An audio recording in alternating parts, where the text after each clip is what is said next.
This is the Farm Monitor. For over 50 years, your source for agribusiness news and features from around the Southeast and across the country, focusing on one of the nation's top industries, agriculture. The Farm Monitor is produced by one of the largest general farm organizations, the Georgia Farm Bureau. Now here are your hosts, Ray DeLesio and Kenny Bergamy. And with that, we say welcome to our home away from home, the Farm Monitor studio in Macon, Georgia. Macon, of course, the birthplace and hometown of this young man. Yes, it is. Now today, we're looking back at some of the highlights from the 44th annual Sunbelt Expo. Coming up, who took home the honor of being named the Expo's Southeastern Farmer of the Year? A lot of incredible candidates, including Georgia's own Scotty Rains. Ray with a heartwarming look at the life Scotty and his wife Melanie have made for themselves, and how Scotty credits Melanie for enabling him to become a full-time farmer. And then later, family is what definitely drives this farming operation. Meet the mother and twin sisters behind Triple S Farms, and it all starts right now on the Farm Monitor. And we begin at Spence Airfield in Moultrie, a one-time training ground for World War II pilots, but nowadays it's the permanent home of North America's premier farm show, the Sunbelt Expo. 1,200 vendors, 100 acres of exhibits, and that doesn't include the 600-acre research farm. The very first Sunbelt Expo held in 1978, and as we now look ahead to year 45, those behind the scenes say it's only going to get better with age. Our exhibitors have the latest technology the industry has to offer, so our farmers to come in, see it, gather information, experience it, see it in the demos, and they take that information back to their operation to improve their economic and environmental sustainability.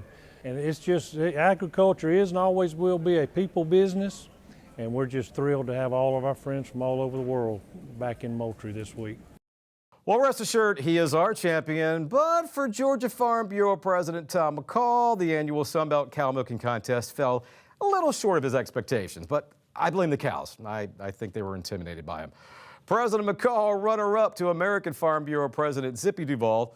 Nonetheless, President McCall saying, quote, although Georgia didn't bring home the title this year, there is always next year. Of course, no Sunbelt Expo would be complete without another one of its signature events, the Willie B. Withers Luncheon. That's when Swisher crowns their annual Sunbelt Expo Southeastern Farmer of the Year. Damon Jones was there, and he tells you why this program is so important and who took home this year's prestigious award. As usual, the guest list for the Willie B. Withers Luncheon was chock full of leaders from both the legislative and agricultural arenas as they gathered under one roof to celebrate all the good work being done within the state's #1 industry. It's just real gratifying to see the support that we have. You know, it's just a great opportunity for us to network. It's a great opportunity for our farmers and agribusiness people to see these folks and interact with them and get some one-on-one time with them. Which is really important. But it's great to see the support that we have throughout not only the great state of Georgia, but throughout the Southeast. Of course, no luncheon would be complete without recognizing the 10 farmers from 10 different Southeastern states, including Georgia Representative Scotty Rains, for their impressive operations. You know, the luncheon's kind of our kickoff deal, where we honor the 10 state winners in the Swisher Sunbelt Expo Southeastern Farmer of the Year program. Just a great program to recognize excellence in agriculture and bring recognition to the American farmers, the ones near and dear to our heart in the Southeast, for continuing to produce that safe, abundant, economical supply of food, fiber, and shelter. And in the end, Robert Saunders of Piney Ridge, Virginia, was named this year's Swisher Sunbelt Ag Expo Southeastern Farmer of the Year for his diversified family farm that specializes in perennials and shrubs. It's an award he is very humbled to receive. It's a huge honor. It's something we got involved in and did the work and all to get down here, but had no idea where I was coming and what I was coming into, and it really hasn't soaked in. But to see this event and see the people here and the sponsors and all is just incredible. Despite all of the accolades, Saunders is also very quick to share the praise with his family. Agriculture is us. That's who the Saunders family is. You know, I work in a farm operation with my brothers and my nephews and my daughter and son, but it's a family thing, and I'm just standing out there in front. I'm the one who's standing and receiving the award. but it is our life. We love it, and we're passionate about agriculture. And that's really the crux of this program, as it sheds light on the important work farmers across the Southeast are doing in order to provide for the rest of the world, recognition many tend to shy away from.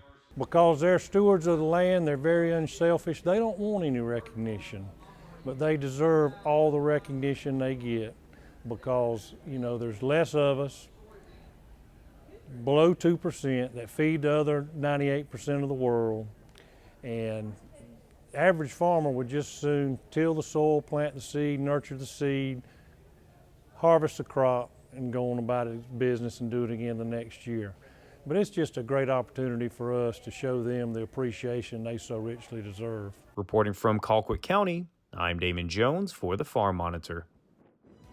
After the break, take a stroll with Georgia Farmer of the Year, Scotty Rains, what called him to the farm in the first place, and why this humble producer from Turner County feels that others are more deserving of the recognition.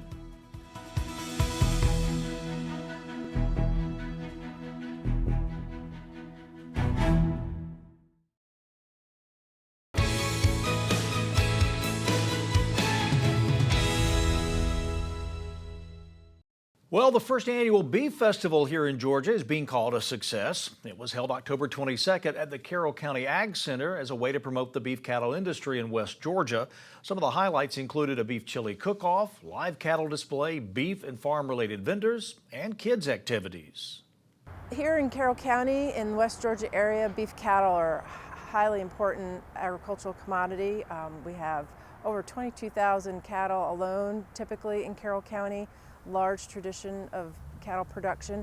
So we wanted to celebrate the industry, but also at the same time we want to promote and educate those that may not be involved in the beef cattle industry. Ask those close to him to describe Georgia Farmer of the Year, Scotty Rains. Some of the responses you might get: he's a man of integrity, he's hardworking, God-fearing, and chances are the majority would say he is the consummate family man. As I found out, he's also very humble. The way Scotty sees it, he's just a simple farmer from Turner County living a simple life and using his God-given talents to give back to others.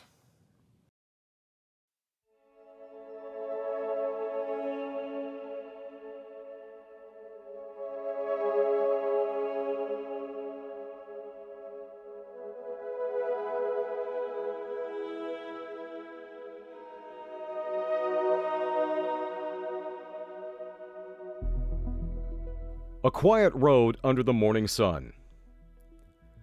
Cattle and birds sharing space together, while an irrigation pivot sits idle, ready to go with just a simple command from a nearby iPhone or tablet.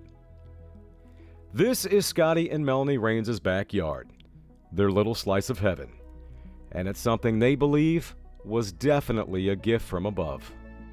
Well, it's definitely a blessing to us, to me. You know, I look back and when we started, we basically started with nothing and kind of look, you know, sure we owe a lot and a lot of debt still hanging over our heads, but we look at what we've kind of acquired and built up, and it's amazing to me. It's definitely a blessing just to look at it in that aspect. I thank God every day for it, for being able to raise our daughters that way, and just, yeah, it's something to be thankful for, especially if you go to a city. It makes you even more thankful to come home to it. For those who know Scotty, his recognition as Georgia Farmer of the Year should come as no surprise. He began farming full-time in 1993 and has spent nearly 3 decades expanding and diversifying his operation with an emphasis in marketing related to cotton, corn, peanuts, and watermelons. Scotty and Melanie have also received numerous awards for their operation, including the Soil and Water Conservation Award, as well as Georgia Young Farmers Farm Family of the Year. And yet, when asked about this latest achievement, Scotty feels there are others more deserving. You know, I look at it like, well, yeah, I do a lot, but on the off the farm functions, most of the time I'm just a vessel. You know, I probably don't speak up as much as I should. I'm just filling a seat. You know, and I don't know, I just don't see myself doing or being the type of person that would get Farmer of the Year. Yeah, there's probably nobody more deserving than him. He's well deserved. He started out with really nothing, and now he's really built up quite a farm enterprise. And when he's not at the wheel of a tractor or checking the vines in his field, once a month you'll find Scotty here, behind closed doors in the Georgia Farm Bureau Board of Directors room, where he represents the 8th District, a position he's held since 2012. You know, so far, I say, I feel like I'm just a vessel that's sitting in that position. You know, I look over the stuff and I make the best judgment I can for Georgia Farm Bureau, for the best of Georgia Farm Bureau, for the best of the members. And you know, sometimes it's hard decisions to make, but you know, we just have to feel like we're making the best of it. And you know, I don't want to sit there for a long period of time. I feel like there's more people out there that are probably more knowledgeable than I am that maybe needs to fill that seat. But until they come along, I'm willing.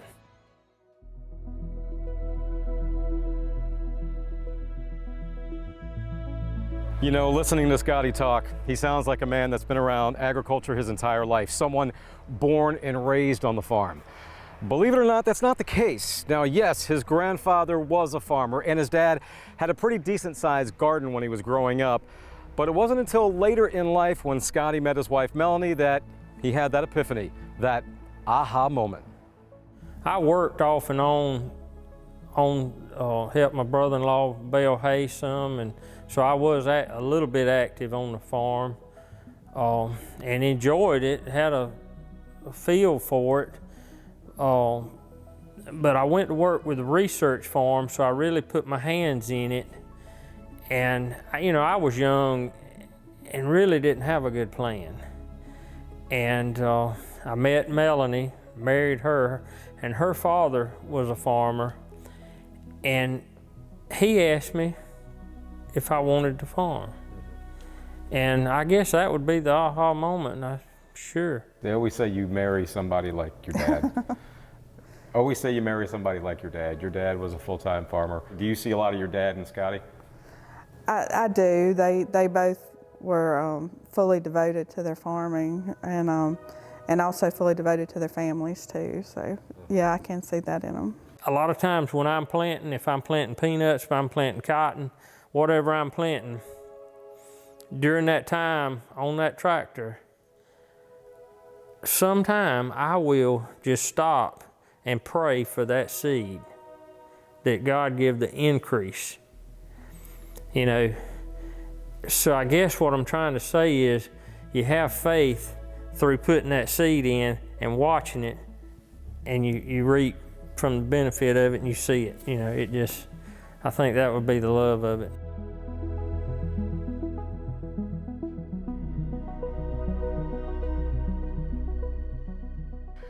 Just an incredible human being, and it goes without saying, huge thanks to Scotty and Melanie for allowing us to spend the day with them and to tell their story. Up next, they are a growing problem here in Georgia and a major concern to cattle producers across the country. We've got the 411 on everything you need to know about the Asian tick.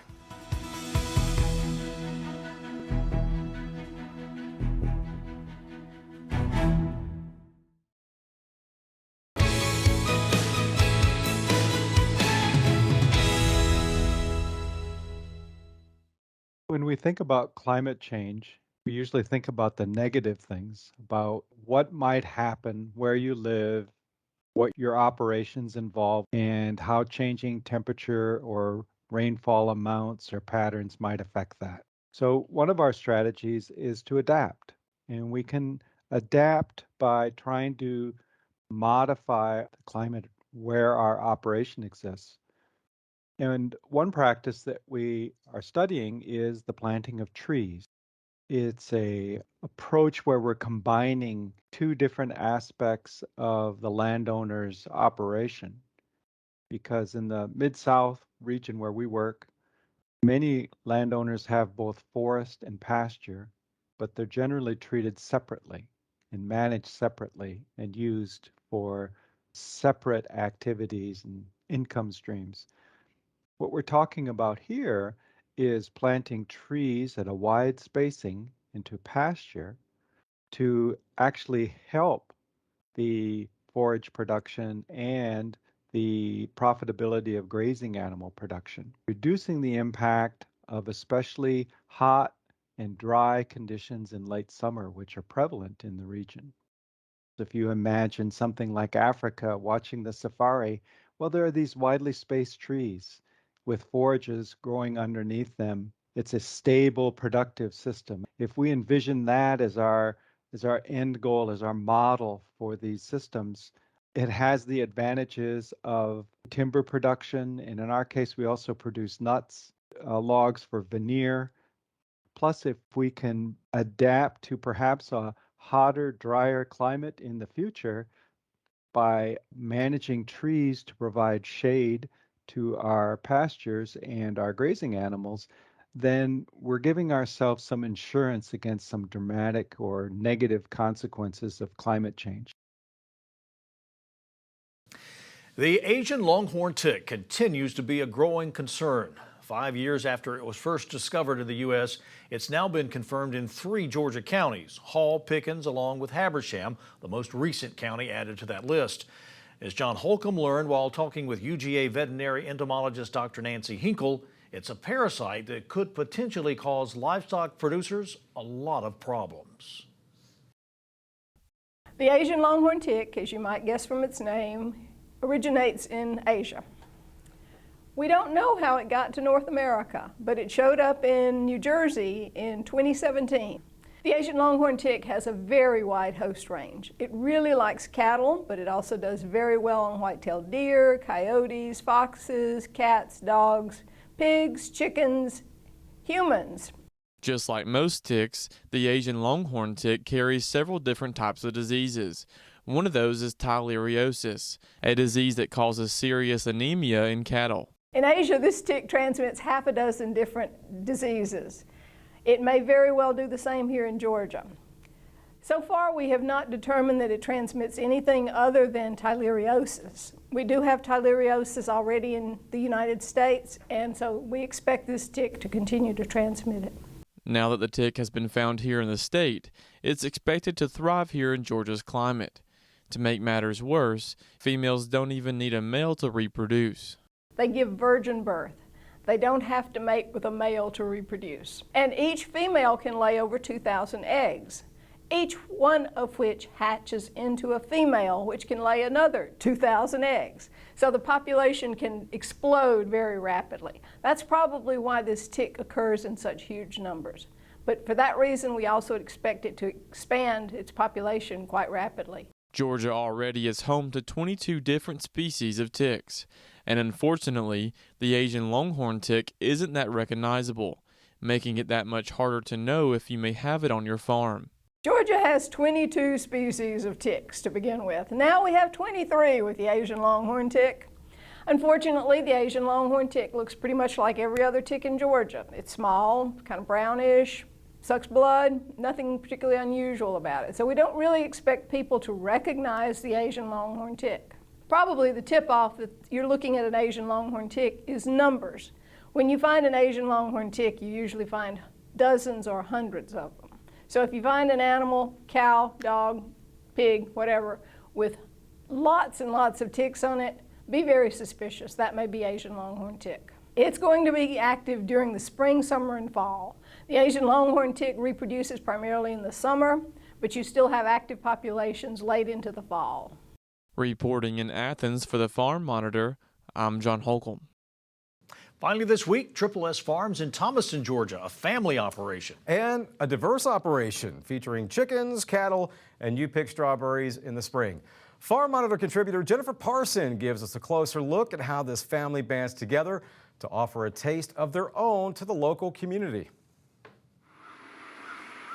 As you pass by S Farms and take in the sounds, you may not know just how passionate the women behind the farm gate are about agriculture.